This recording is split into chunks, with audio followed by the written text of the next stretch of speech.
Estão ouvindo a Rádio Tupi do Rio de Janeiro, TRG3, simultaneamente com a ZYC8, ondas curtas da Rádio Tamoio do Brasil.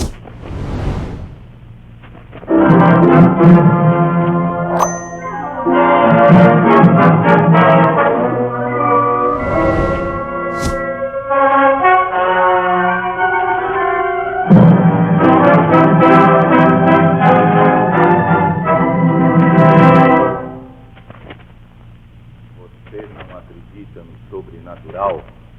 Então ouça.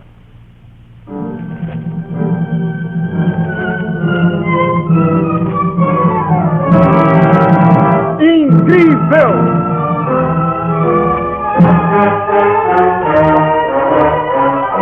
Fantástico! Extraordinário! Um novo programa de Almirante, redação e efeitos sonoros de César de Barros Barreto, um presente de Guaraína, música e direção de orquestra de Morfeu e Carioca, com Almirante, artistas do rádio teatro, efeitos sonoros especiais e grande orquestra.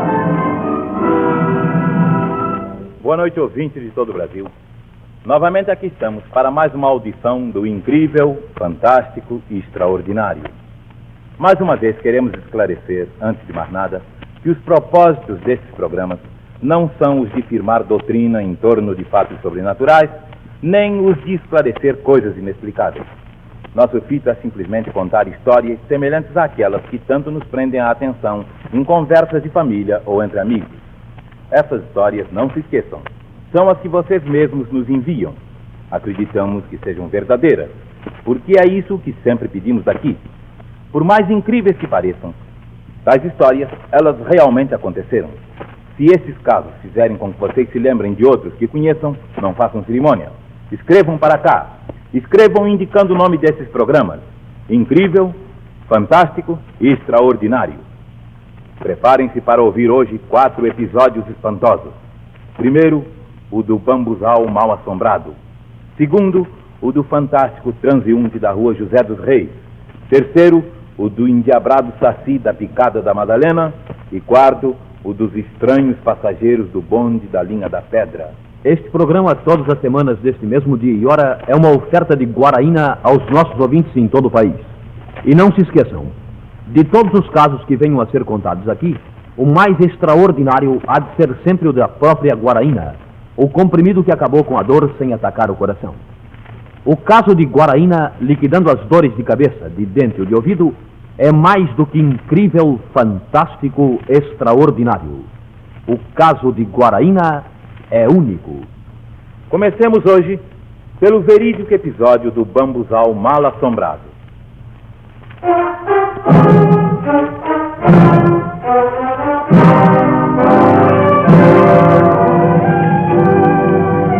Aproveitando a sombra do bambuzal, eles passaram o defunto para o caixão, deixando jogada para um canto a padiola.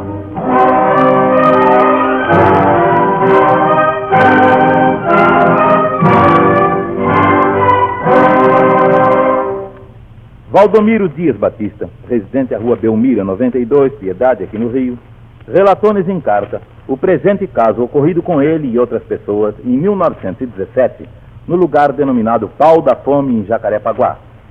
Naquele tempo, conta-nos o seu Valdomiro, os enterros ali eram todos feitos à mão, sobretudo o de pessoas pobres. Quando falecia alguém que residisse lá no alto dos morros, o cadáver era carregado numa padiola e conduzido até o terreno plano, onde o corpo só então era posto no caixão e levado para o cemitério.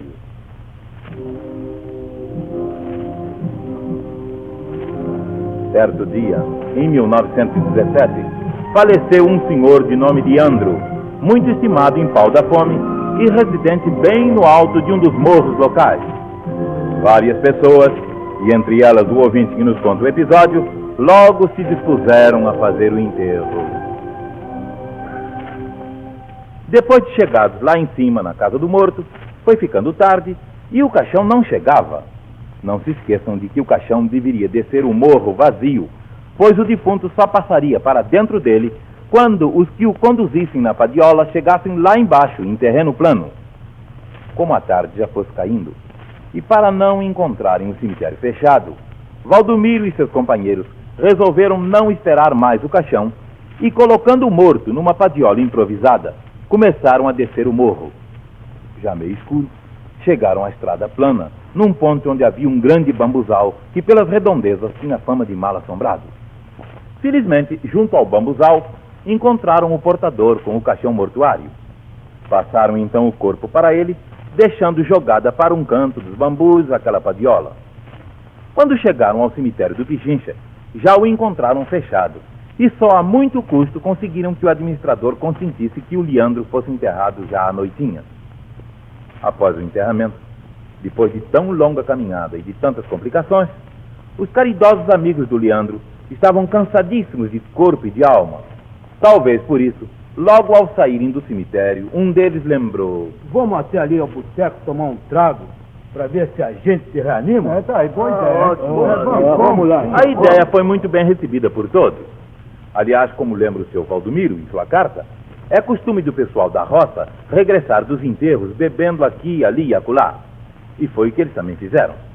Um primeiro trago naquele boteco junto ao cemitério, outro trago mais adiante e muitos outros pelo caminho em muitos botecos que foram encontrando.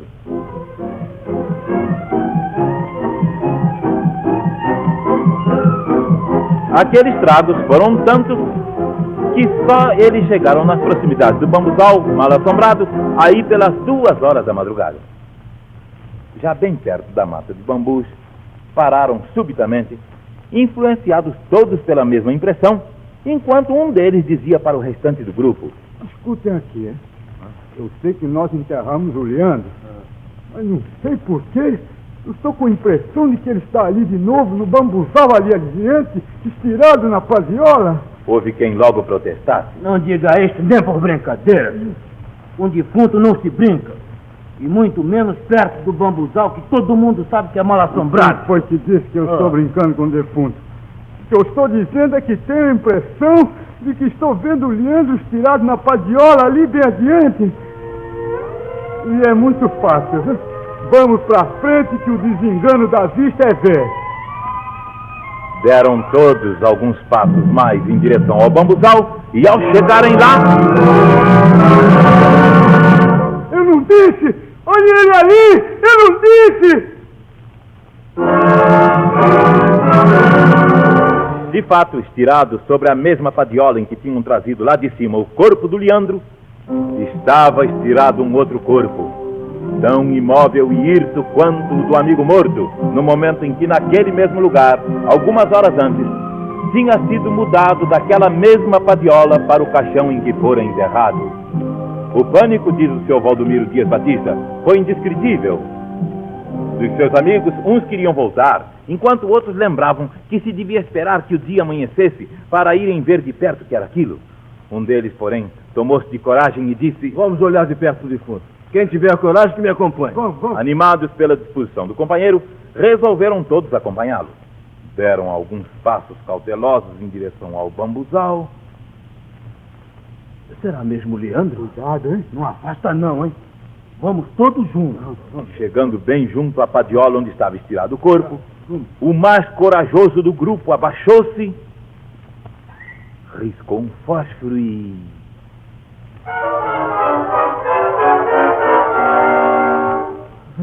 Ora, essa... é o Vêncio.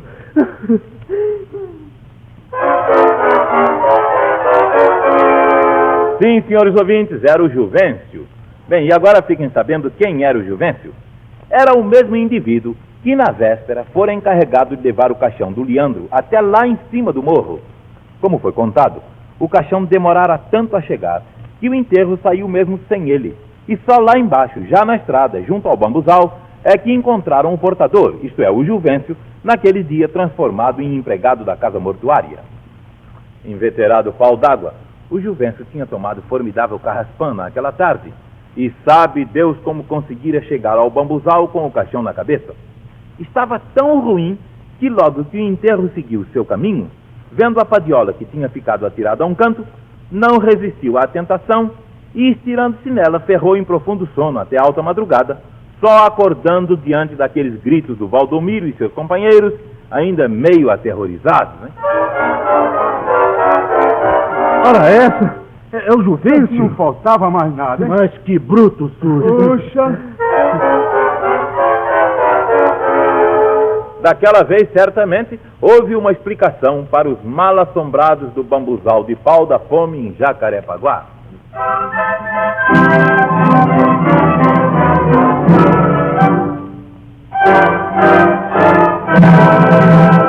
Neste mundo há explicação para muitas coisas. Essa preferência, por exemplo, que no Brasil se consagra a guaraína, é perfeitamente explicável. É que guaraína, sendo um comprimido 100% brasileiro, é também 100% eficaz no combate às nevralgias, dores de cabeça, de dente ou de ouvido.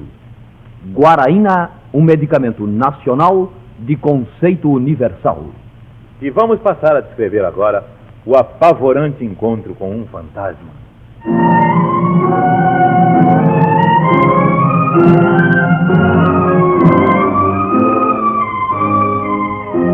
Naquela rua deserta, aquele vulto estranho chamou minha atenção.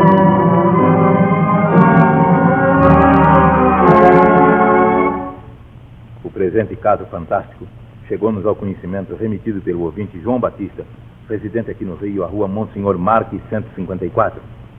O fato que ele afirma ser verídico passou-se com o seu avô já há muitos anos, isto. O avô de João Batista costumava trabalhar na cidade até altas horas da noite.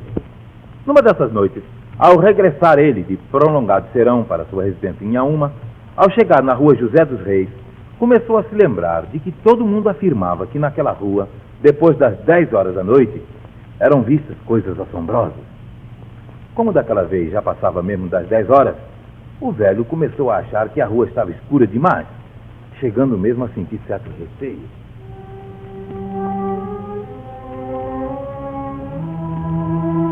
Logo adiante estava o cemitério de Inhaúma, por cujo portão ele teria de passar uma centena de passos adiante. E ele costumava contar assim ao neto: De qualquer jeito, menino, eu fiz das tripas coração e toquei para diante. Felizmente, enquanto caminhava, olhei lá para frente e avistei o vulto de um homem vindo em minha direção. Fiquei logo mais animado ao ver que não estava sozinho naquela rua deserta. Pelos meus cálculos, eu iria cruzar com o vulto mais ou menos no portão do cemitério.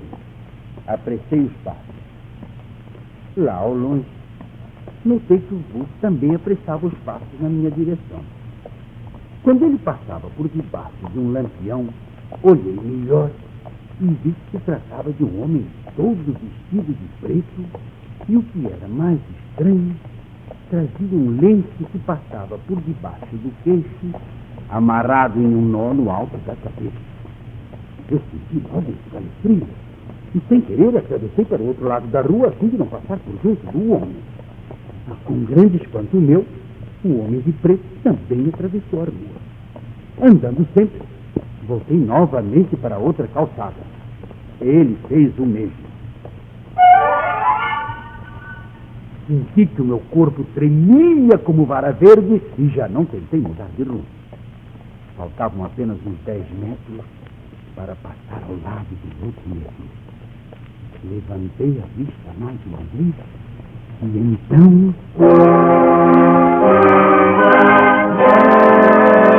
vi na minha frente aquela coisa horrorosa. Aquele homem todo de preto e sem cabeça.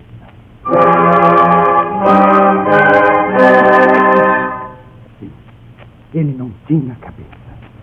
Aquele lenço que eu vira de longe, passando-lhe por debaixo do queixo, ali estava, mas não amarrava queixo nem cabeça alguma.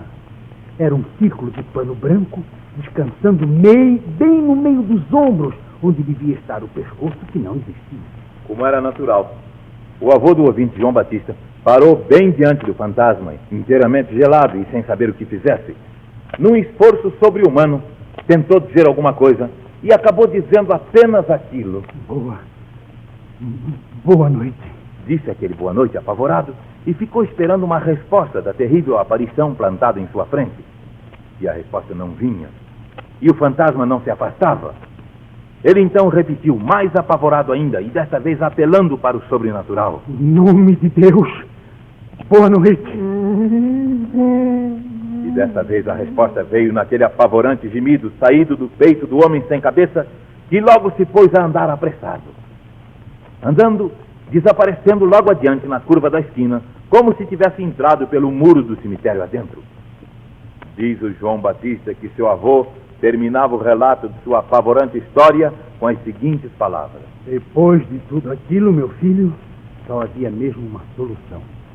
Saí em louca disparada pela rua e nunca mais passei pelo cemitério depois das 10 horas da noite.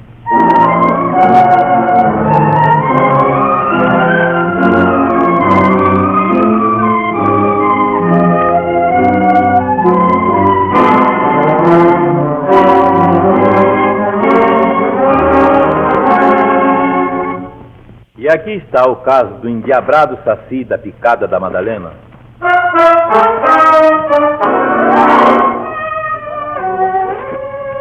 Moço, se você quiser chegar em paz em São Fidélis, não passe pela Picada da Madalena, que lá o diabo anda solto toda a noite.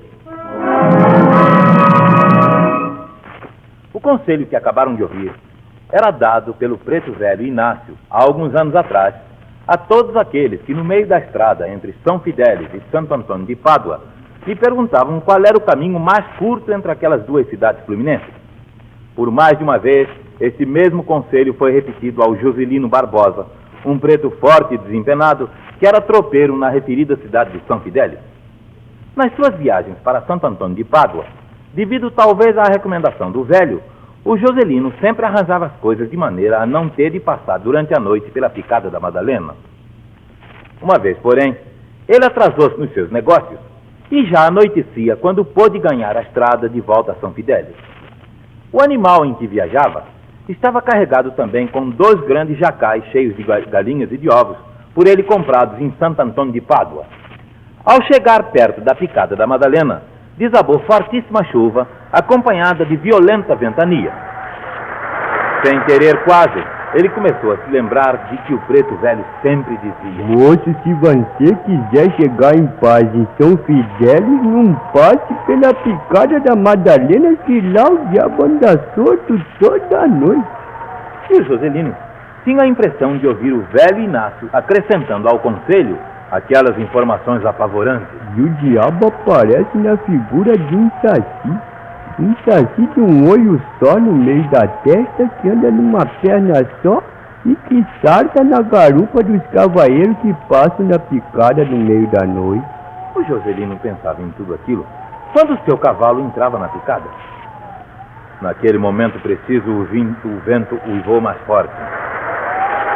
E ao mesmo tempo, uma coisa, vinda de cima, saltou na garupa do cavalo, que se pôs a rinchar e a corcoviar loucamente. O Joselino fez tudo para dominar o cavalo, mas apavorado e sentindo quer que fosse montado bem nas suas costas, seus braços não tinham forças para esticar as rédeas. Sim, era o Saci, não havia a menor dúvida. Ele chegava a sentir as cócegas que o monstro lhe fazia na cintura.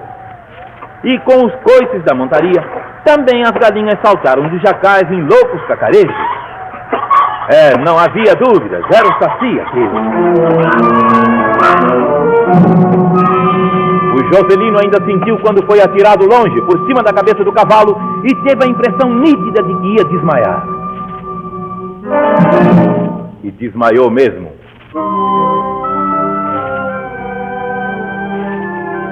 Desmaiou para só despertar quando o dia amanhecia. Olhou para os lados e a primeira coisa que viu foram todas as suas galinhas espalhadas pela redondeza. Aquele galo que cantava, trepado no ramo de uma árvore, ele também conheceu logo. Era um dos 4 que comprara nas vésperas em Santo Antônio de Pádua. Mas o que teria acontecido então? Ele não se lembrava de nada.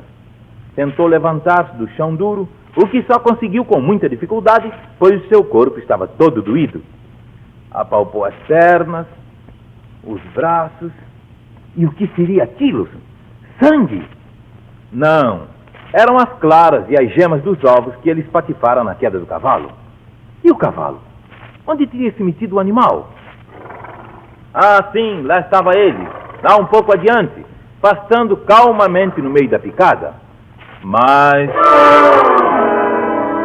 o que era aquilo?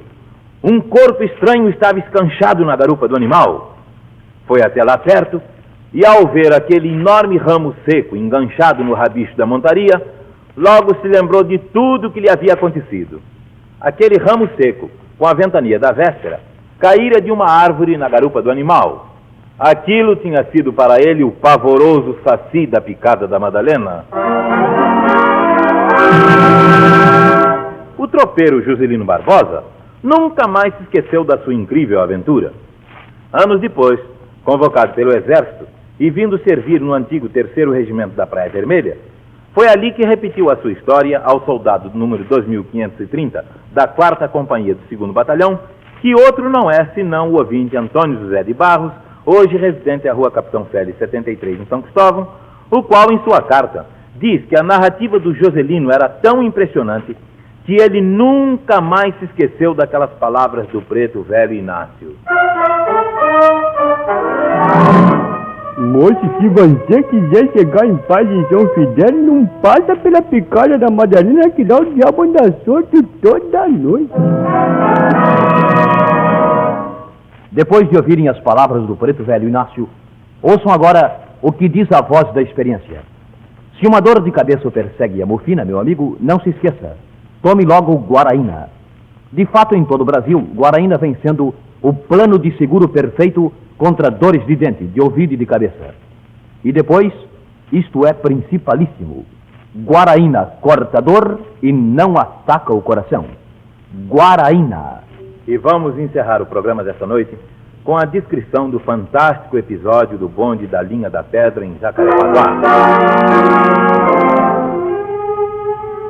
Estranhos, muito estranhos mesmo, aqueles 2 passageiros do bonde da Pedra.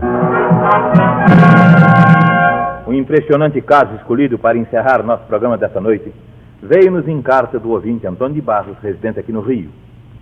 Conta ele que sua velha mãe, Dona Custódia Magalhães, viajava um dia num bonde da Pedra de Campo Grande, quando ouviu o condutor em conversa com outro colega dizer: E por falar em assombração, rapaz, aconteceu um caso comigo que até hoje, quando eu me lembro, me arrepio todo. Escuta aqui, foi há muito tempo isso? Um bocado de tempo, sim.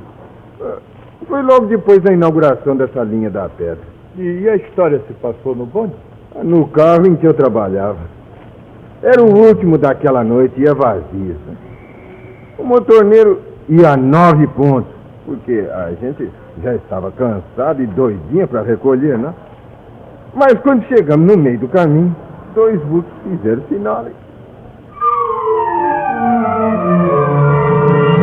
E o carro parou.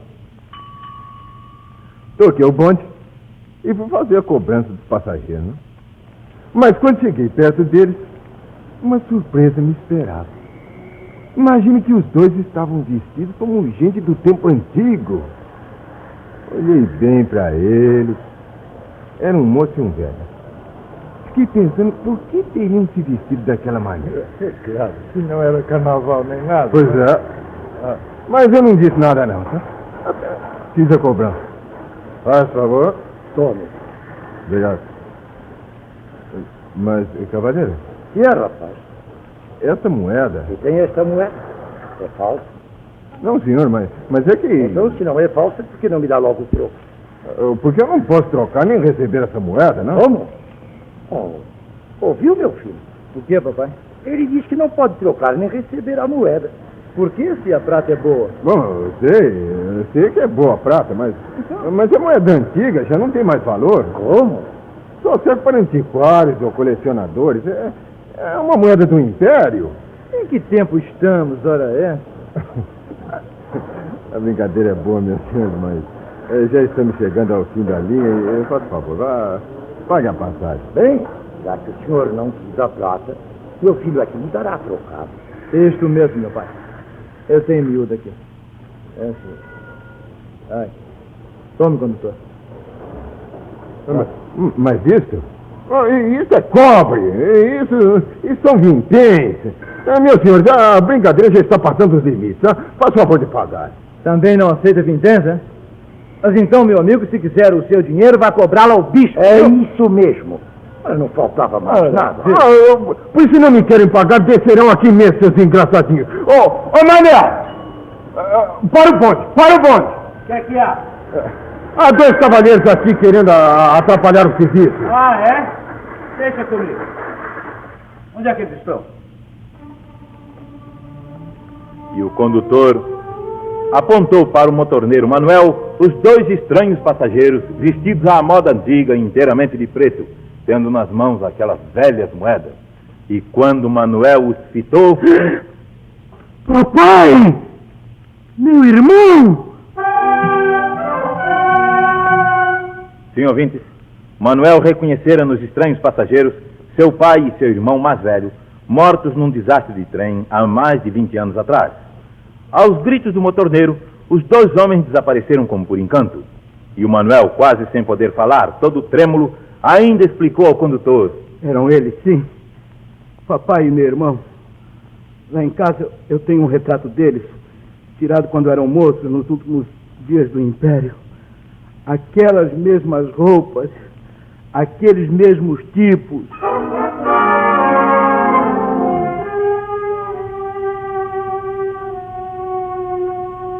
Este programa de Almirante chega nos receptores do Brasil todas as semanas, nesse mesmo dia e hora, e numa oferta de Guaraína aos nossos ouvintes. E não se esqueçam, de todos os casos que aqui lhes são contados, o mais extraordinário há de ser sempre o da própria Guaraína, o comprimido que fez desaparecer para sempre o fantasma da dor. Guaraína, cortando a dor sem atacar o coração, tornou-se um medicamento nacional de conceito universal. E vamos parar por aqui, ouvintes. Quando vocês escreverem para cá, não se esqueçam de citar o título desse programa. Incrível, fantástico e extraordinário. Tomaram parte na audição de hoje a orquestra, sob a direção de Morfeu e Carioca, o locutor Oswaldo Luiz, os radiatores e atrizes na ordem de entrada, Adelino Rodrigues, Hélio de Soveral, Orlando Drummond, Restier Júnior, César de Barros Barreto, Germano, Hamilton Ferreira, Carlos Machado e Paulo Porto. Contra-regras de Orlando Drummond, publicidade de Barros Barreto, controle de som de Joaquim Pereira Gomes. Na próxima terça-feira, novamente às 21h30, e novamente sob o patrocínio de Guaraína, aqui estaremos com o incrível, fantástico, extraordinário. E por hoje é só. Obrigado pela atenção e boa noite, ouvintes de todo o Brasil.